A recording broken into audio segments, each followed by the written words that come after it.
তিনবারের সাবেক প্রধানমন্ত্রী বিএনপি চেয়ারপারসন বেগম খালেদা জিয়ার স্মরণে দোয়া মাহফিল ও কোরআনখানির আয়োজন করেছে এনটিভি পরিবার। রাজধানী কারওয়ান বাজারে বিএসইসি ভবনের জামে মসজিদে দোয়া মাহফিলের আয়োজন করা হয়। এ সময় সাবেক প্রধানমন্ত্রী বেগম খালেদা জিয়ার রাজনৈতিক সচিব মোহাম্মদ মোসাদ্দেক আলী বলেন, গণতন্ত্রের জন্য খালেদা জিয়ার ত্যাগ অপরিসীম। তিনি যেমন মানুষকে ভালোবাসতেন, তেমনি জনগণও খালেদা জিয়াকে শ্রদ্ধা ভালোবাসায় বিদায় জানিয়েছে। খালেদা জিয়ার দেশপ্রেম ও সততার রাজনীতিকে তার পুত্র তারেক রহমান এগিয়ে নিয়ে যাবেন বলে আশা করেন মোসাদ্দেক আলী। জানাচ্ছেন ওবায়দুল্লাহ মামুন।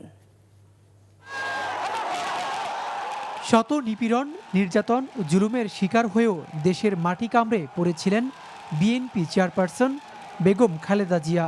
তিনি বলেছিলেন, দেশের বাইরে তার কোনো ঠিকানা নাই, তার কোথাও যাওয়ার জায়গা নেই, এ দেশই তার ঠিকানা। তিনি যেমন দেশ ও দেশের মানুষকে ভালোবেসেছিলেন, দেশের কোটি মানুষও তার এই নিখাদ ভালোবাসার প্রতিদান দিয়েছে। বেগম খালেদা জিয়ার মৃত্যুতে সবচেয়ে বড় জানাজায় দোয়ায় অংশ নিয়েছেন লাখ লাখ মানুষ।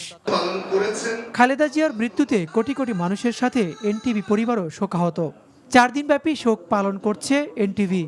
খালেদা জিয়ার জীবন ও কর্ম নিয়ে বিশেষ খবর, অনুষ্ঠান, কোরআনখানি, দোয়া ও হামদনাত পরিবেশন করছে। স্মৃতিচারণমূলক অনুষ্ঠান ও সম্প্রচার করছে এনটিভি। খালেদা জিয়ার রুহের মাগফিরাত কামনায় বৃহস্পতিবার কোরআনখানি ও দোয়ার আয়োজন করা হয় এনটিভির কেন্দ্রীয় কার্যালয় কারওয়ান বাজার বিএসইসি ভবনের জামে মসজিদে।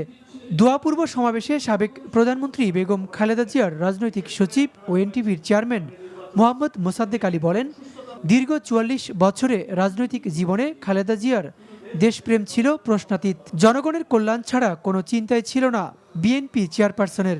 এই বাংলাদেশটা একটা জানাজার শহরে পরিণত হয়েছিল। কার জন্য? বেগম খালেদা জিয়ার জন্য। কেন এই আয়োজন? আসলে সেটা সে দাবি করে। তার যেই সততা, নিষ্ঠা, দেশপ্রেম, ইসলামিক মূল্যবোধ, এবং তার জন্য আমরা যা করেছি আমি মনে করি সেটা কমই হয়েছে। এ সময় তিনি বলেন, খালেদা জিয়া যে পরিচ্ছন্ন রাজনীতি করে গেছেন, পুত্র হিসেবে তারেক রহমানও সেই ধারা অব্যাহত রেখেছেন। তারেক রহমানের বিনয় তার পরিবার থেকে পাওয়া বলেও মনে করেন মোসাদ্দেক আলী। জনাব বিএনপির ভারপ্রাপ্ত চেয়ারম্যান তারেক রহমান একটি কথা বলেছেন, উনি পারিবারিক শিক্ষা থেকেই বলেছেন, ওনার নম্রতা ভদ্রতার কারণে বলেছেন যে আমার মার কাছে যদি কেউ কোনো পাওনা দানা থেকে থাকেন আপনারা বলবেন, আমি পরিশোধ করে দিব। এটা আসলে পারিবারিক শিক্ষা থেকেই সুন্দর একটি কথা বলেছেন। তার প্রতি আমি কৃতজ্ঞতা জানাচ্ছি, ধন্যবাদ জানাচ্ছি তাকে।